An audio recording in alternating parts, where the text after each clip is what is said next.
Thanks everyone for tuning in. I really wish we could have done this in person, but I'm excited to share with you sort of a synthesis that Ed Overton and I put together, thinking about how sunlight transforms oil at the sea surface. And this work is really motivated by a synthesis working group that we were the co-chairs for this working group in 2018 and 2019. So today's topic is going to focus on different fates of oil in the environment. In particular, we're going to focus on how sunlight oxidizes oil and transform it. The general principle is that light absorption results in oxygenation reactions where molecular oxygen is added to the carbon backbone of oil over time. And these abiotic reactions create new compounds with different properties and thus behaviors in the ocean. The talk is broken into two sections. The first section is going to focus on the rates and controls of this process.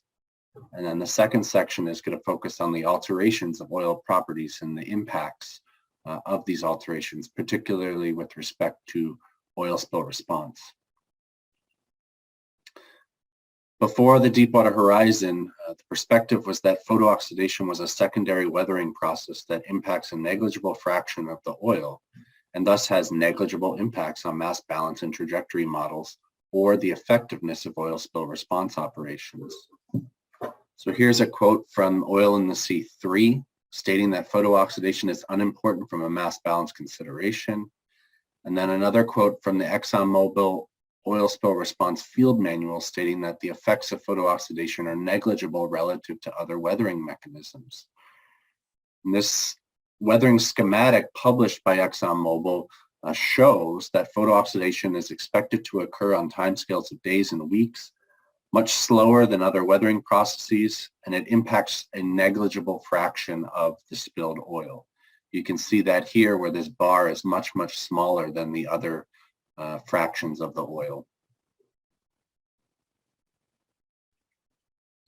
What we found during the Deepwater Horizon oil spill is that half of the floating oil was oxidized on a timescale of days.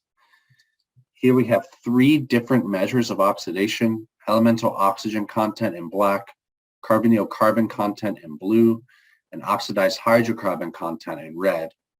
Residence time, or the time that the oil spent on the sea surface before we collected it for analysis, is plotted on the x-axis in days. All measures of oxidation show a similar trend, rapidly increasing oxidation with time into a plateau around 1 week. These findings stand in direct contrast to the expectations of PhotoOx based on our understanding before Deepwater Horizon, allowing us to revise our weathering schematics. Before, we thought that sunlight was a secondary process impacting a small amount of the spilled oil that's shown up top, and now we see that sunlight impacts a much greater fraction of the surface oil, and the time scale is on the order of hours to days.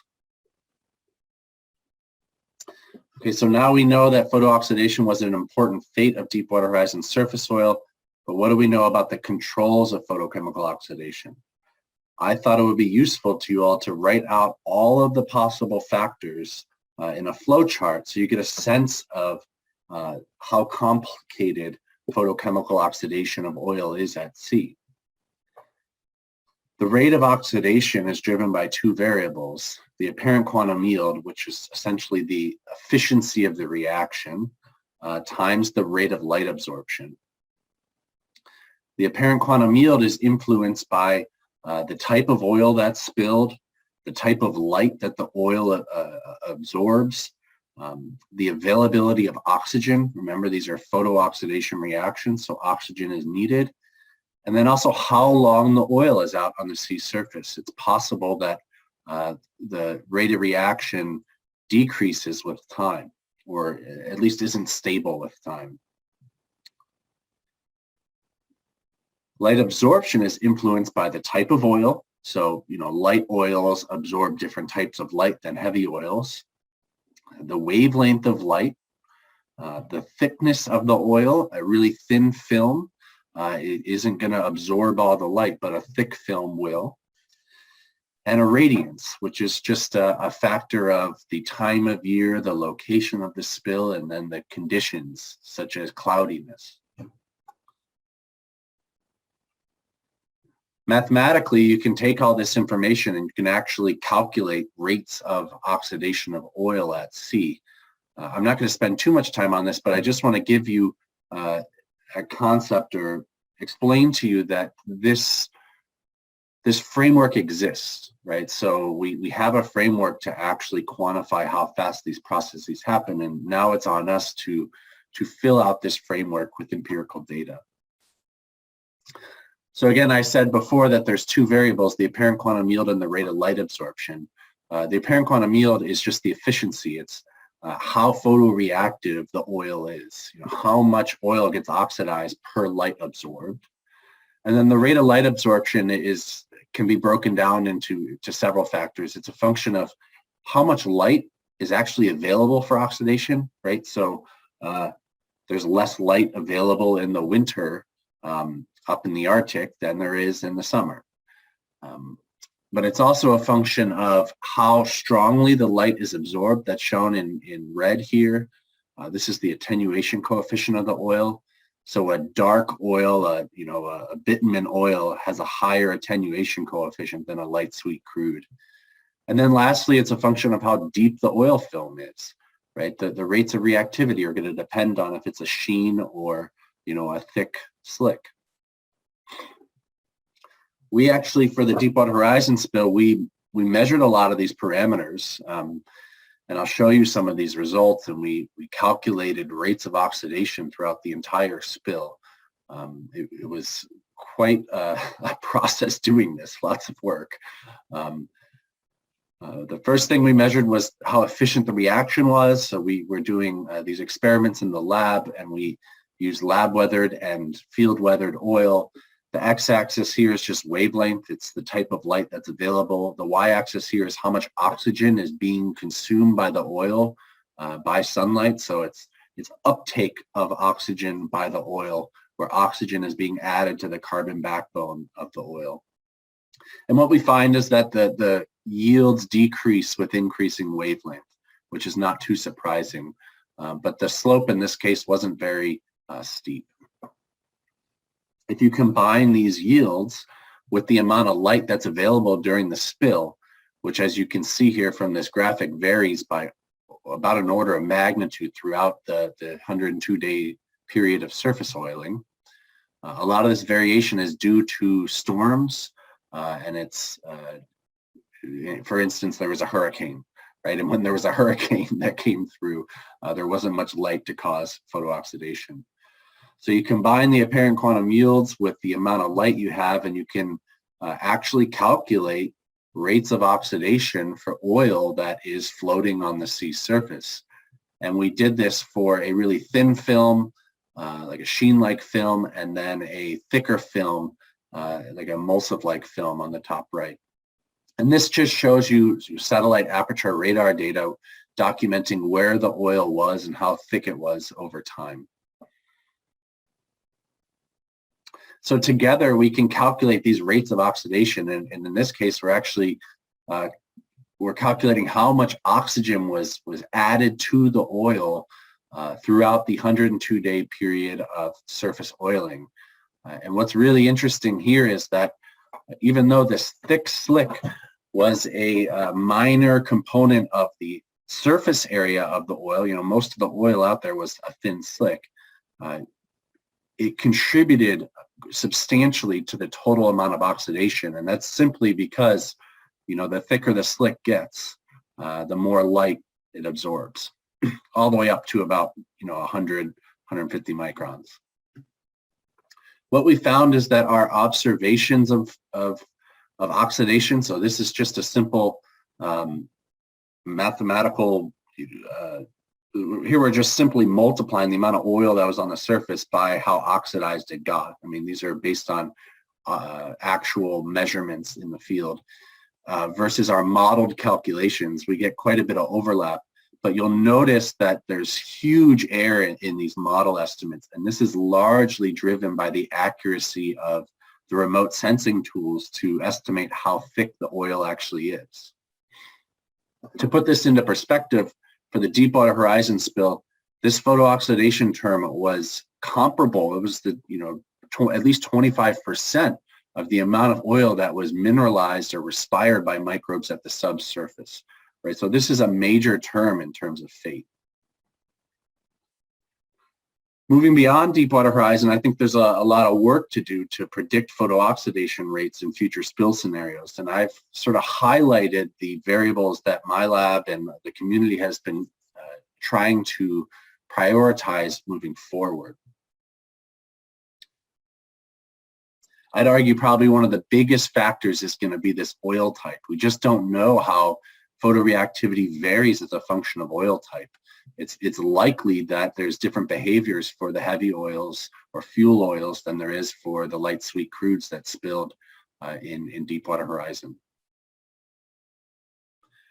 Okay, now I want to switch to the second part of the talk, which focuses on the alterations to the oil. I mean, all of you know this, but basically the weathered oil at the sea surface looks nothing like the crude oil. Right, it's completely, 60% of it has been oxidized. It has high oxygen content, high viscosity, high water content, but importantly, it's still fossil, right? It's still oil. This is not natural organic matter being added to the oil.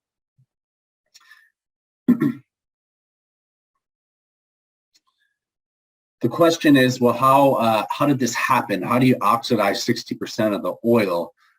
What's happening here is there's indirect photochemical reactions occurring. So it's not just the aromatic fraction that's being oxidized. I have a couple of quotes up here from Greg Hall's paper in 2013 and then Brian Ruddy's paper in 2012. And this is actually a high resolution mass spectrum showing different components of the oil. And what we see is that for the crude oil, you have about 14,000 peaks, and for the weathered oil, you have more than twice the number of peaks. The peaks added to this oil are aliphatic oxidized compounds that were likely produced by sunlight.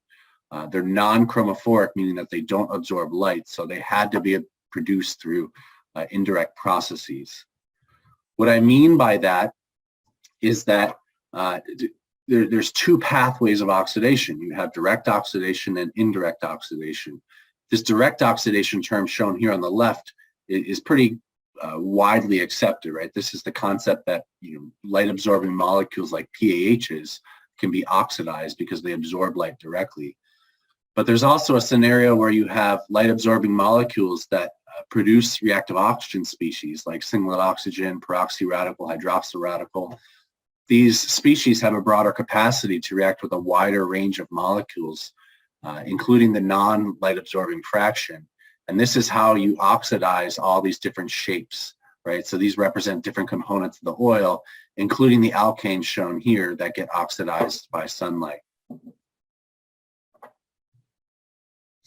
So we know that oil is oxidized by sunlight through these indirect processes, and logically, when you add oxygen to hydrocarbons, they become more water soluble.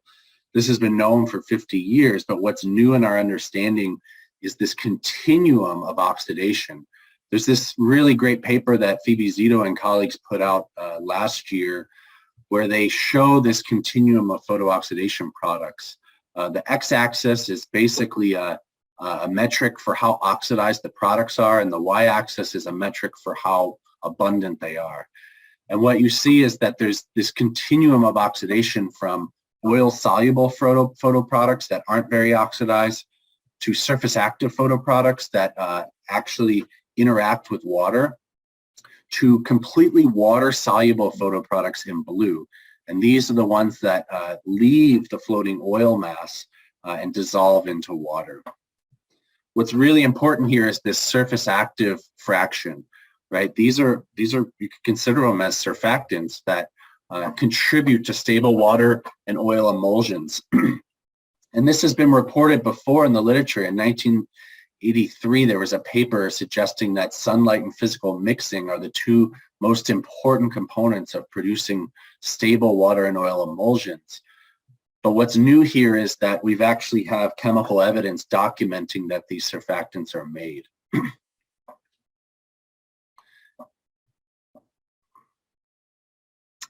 What we think now is that there's synergy between sunlight and emulsification that likely impacts the performance of aerial dispersants applied to surface oil.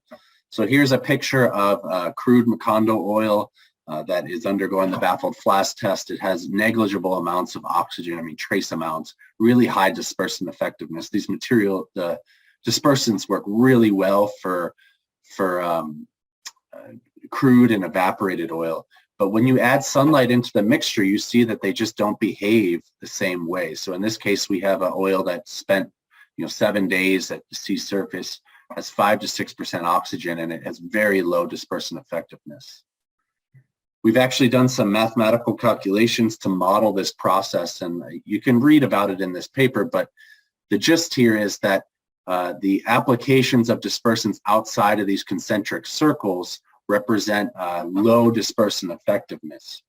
So under average irradiance and transit times, the green circle, these yellow applications likely were targeting photooxidized oil that was poorly dispersible. Moving beyond Deepwater Horizon, I just want to leave you with a bunch of knowledge gaps that I think should be prioritized. I think we should have more work done on the different oil types and the interactions of sunlight and dispersant effectiveness for different oil types. We've shown this for deepwater, for Macondo oil, but we haven't documented this for other oil types yet. I think this concept of photooxidation should be integrated into performance testing of different chemical agents. It's not just dispersants, it's herders, emulsion breakers, surface washing agents. Right now when we think of weathered oil, we think about evaporation, but that's not what happens in nature. There's a sun, and this sun can oxidize oil, and it might change its ability to be treated by these chemical agents. I'd like to see more work on linkages between different fates. So, linkages between photooxidation and emulsification, or photooxidation and MOSFA, photooxidation and biodegradation. This synergy between the different fates isn't well established yet. Lastly, second to last, I think we should have more work done on assessing how sunlight alters the physical properties. We've documented now that there's changes to the density and viscosity and adhesion. There's probably changes to interfacial tension, and none of these properties are accounted for in our fate models. And that's largely because there's no sun in our fate models. So none of the fate and trajectory or response models actually have photochemical processes accounted for. So I'd like to see those models updated to account for these processes. I want to acknowledge all the funding agencies, GOMRI, the Synthesis Group, NSF, Woods Hole, and Fisheries and Oceans Canada. I also want to acknowledge the members of the Oil Photochemistry Synthesis Working Group, and especially acknowledge Ed Overton, my co-author. So thanks so much for your time, and I'm happy to take any questions.